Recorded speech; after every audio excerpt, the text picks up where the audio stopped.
Today, I want to talk to you about a very effective communication strategy. Specifically, if you are somebody who you find that you really don't like to network, or you somewhat avoid social environments where you don't really know too many people, I actually have a strategy for you to try the next time that you go there.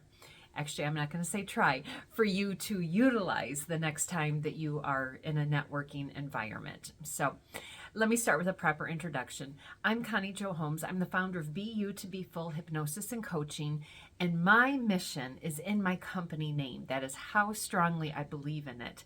And it is to teach individuals self-acceptance that turns into self-love. And when people have self-acceptance and self-love, they actually can live a very fulfilled life.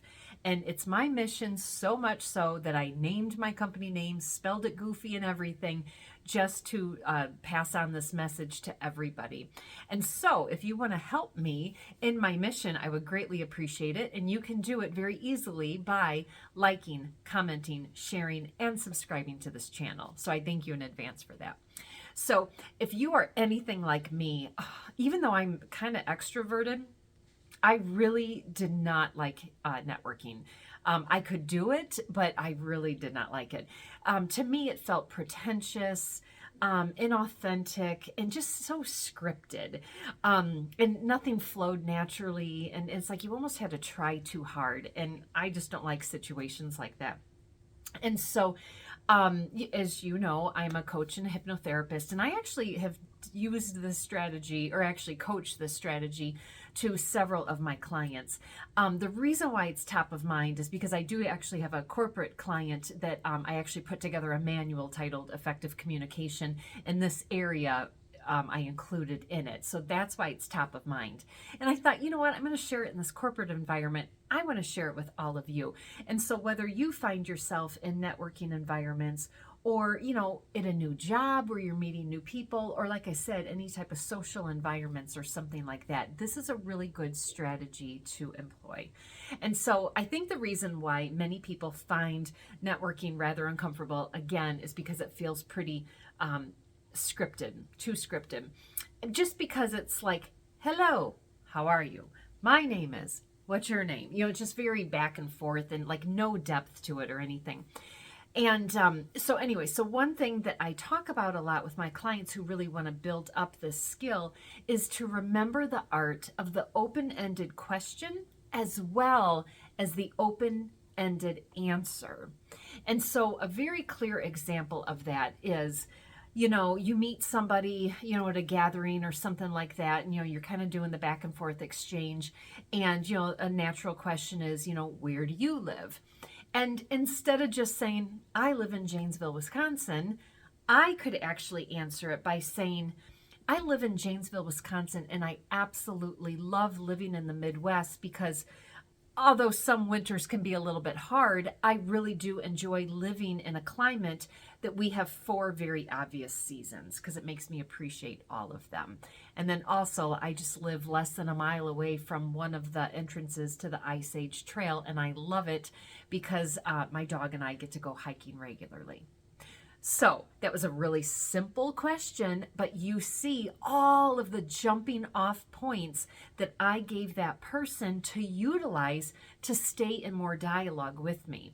So even if I had just said, I live where I live and I like it because it's the Midwest, 4 strong seasons, etc., that alone gives them a big jumping off point, because then they could say, oh, well, what's your favorite season? And, you know, whatever that answer is, there's even more launching off points. But I gave them more than that, because then I said, you know, a factoid about, you know, that I live next to a hiking trail and I take my dog. So then that could be another launching off point to keep that dialogue going back and forth. And so again, definitely when you answer a question, always ask it in that open-ended way.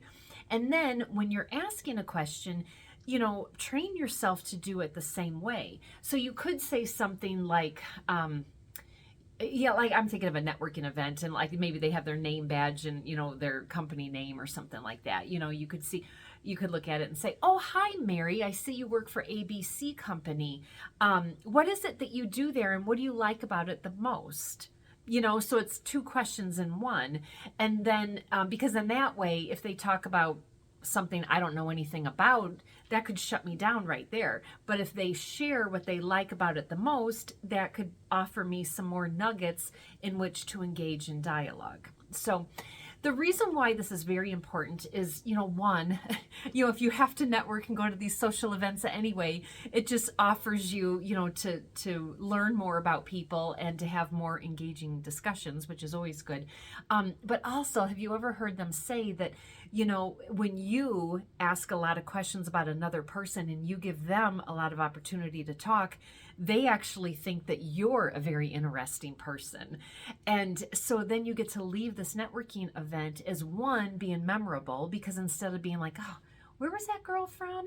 They might not remember Janesville, but they might recollect like, oh yeah, the Four Seasons. And, then it makes you a little bit more memorable, but then also interesting and all of those types of things. So I wanted to keep this video short, but I wanted to come out with a really kind of easy strategy to do, and really just encourage you to do this and maybe test it out at the grocery store or at the gas station or the next time you're out. Just play with it a little bit, and I trust once you do it a time or two, you will actually realize that this style of communication is rather easy, but also what a great way to learn how to meet new people and to discover some new things about maybe people that you've only met once or twice. So, all right, I hope that was helpful.